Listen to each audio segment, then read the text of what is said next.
Hello again. I've had some questions about my teaching website. They said it would be beneficial if I ended up taking some time to show it to you. Rather than trying to do this in each class, I thought it might be easier just to make a video about this and we'll quickly walk through getting around my teaching website. So let me take you there. As you come to ronsitton.wordpress.com, you arrive at my homepage. This is just giving some background about me. It also ends up under the picture, you'll see that it has a direct link to the budget, but you can also find that by looking under the teaching tab. Let's go to the teaching tab first. The teaching tab is just telling you information about my time teaching and shows you some of my certifications. If you go to the budget ends up breaking down what I'm actually doing that particular week. So you'll notice this link of hashtags across the top. This corresponds to the course that you may be taking from me. It also has a link to your PAC portal, a link to Canvas here. It tells you the week that we're in, the semester that we're in, gives you a little bit of how to read this information as far as a legend, and then tells you the revision date. You also will have a typically a meme or some sort of quote that we're using that week that corresponds to something that I'm doing in one of those classes.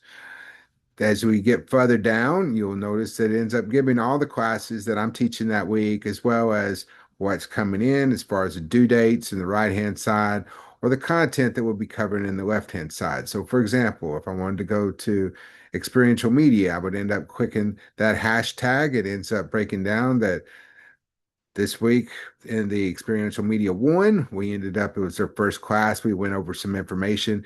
Experiential Media 2, we will end up talking about production proposals. There's the due dates, things coming in for the first day survey, Canvas setup, email verification, and the course contract. If I end up clicking on the actual title, it will end up taking me to the tentative schedule that's kept up a little better than almost anything else that I have, even through Canvas. I will let you know if this tentative schedule changes.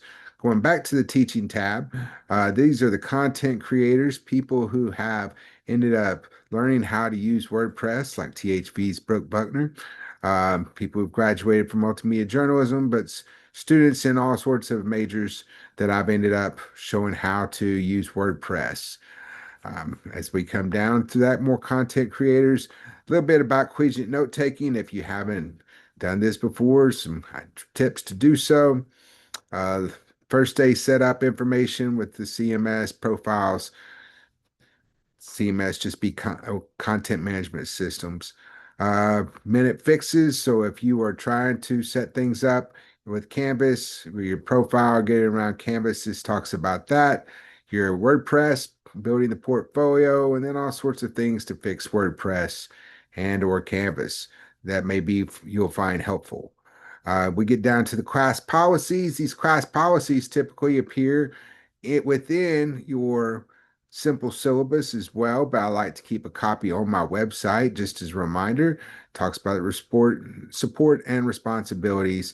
If you are working in a news outlet, some of the policies that are handled there, and then how am I going to evaluate information, and then what do I do as far as extra credit, and finally, course contract. This way, course contract will be directly linked within your Canvas site as well. Coming further down, rubrics for all the different courses that I teach, writing information, especially helping out with your um, writing good copy, clean copy, making sure you understand quick keys if you need to on a Mac, giving you, and also it's showing you how they correspond to the quick keys on a PC. Talking about style, talking about formats for different types of things that you may submit. Reporting, we've got information about news values, source selection, meeting sources, doing interviews, working campus beats, making news tips, law and ethics for people who are in media, and then enterprise stories for the classes. We get down to multimedia and talks about student publications. There's a primer for photography, some formatting for graphics. Then a bunch of links to different things that will be very helpful doing multimedia work. Portfolio, we can go in, learn more about WordPress, but it's probably easier to watch that video that's in that minute fix about that. It's talking about resumes, reflective essays, a little bit of weather news if that's something that you're doing. Theory and practice, I use this across courses. On the course page itself, this page gives the links to all of the different web notes that I have through these different courses that I have taught.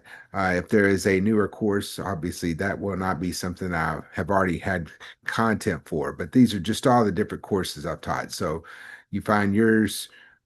Typically, it's easiest to find that through the budget page and hitting that link from the course title. As far as research, if you're interested in the research I've done, this gives you some information about that. This some of the uh, different presentations that I've made.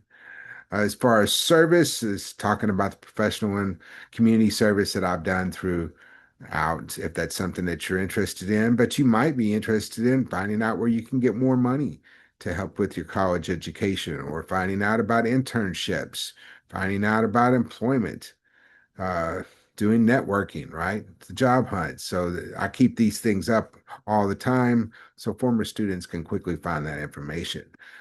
Under the Vita, this is just basically a fancy name for an academic resume. But you want to know more about me? There's a bio here. There's also the activities I've had at a state and my professional portfolio, which is on another site, but which I have directly linked. As far as the about page, that's telling you about this website in general and how it's progressed over the years. I have a site map that tells what's all on the website. The docs is giving you a bunch of information that I just use again and again. So, for example, this is where I keep calendars links. This is where I keep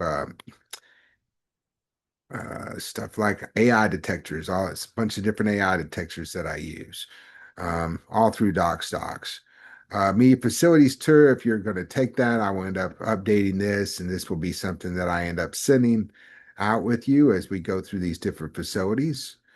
Uh, Acknowledgments for people who have helped me along the way as I've ended up building this site over the last 25 years. And then contact information to that you can fill out. This is an old school form that I ended up moving over here, but basically hangout hours, I will have these posted outside my office soon. Video conferencing, suggestions to make sure that everybody's in the right spot, doing things correctly, letters of recommendation, when I will give them, when I won't.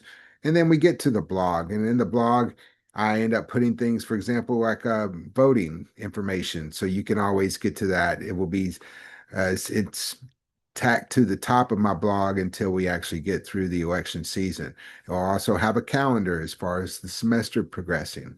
Um, then as we scroll further down, there will be announcements. So, for example, Quack is going to have Welcome Back to Quack coming up here in September, but this is just giving you a heads up so you can add that to your calendar. Hopefully, with this information, it will make it very easy to get around my site. If there's any questions that you have, feel free to ask me at any time. I would I am putting this up on all the different announcements, and so hopefully it'll be beneficial to everyone and not just the one person who was asking me about it. Looking forward to you having a great semester. If there's anything I can do to help, please let me know. Whoops up, whoops up. Until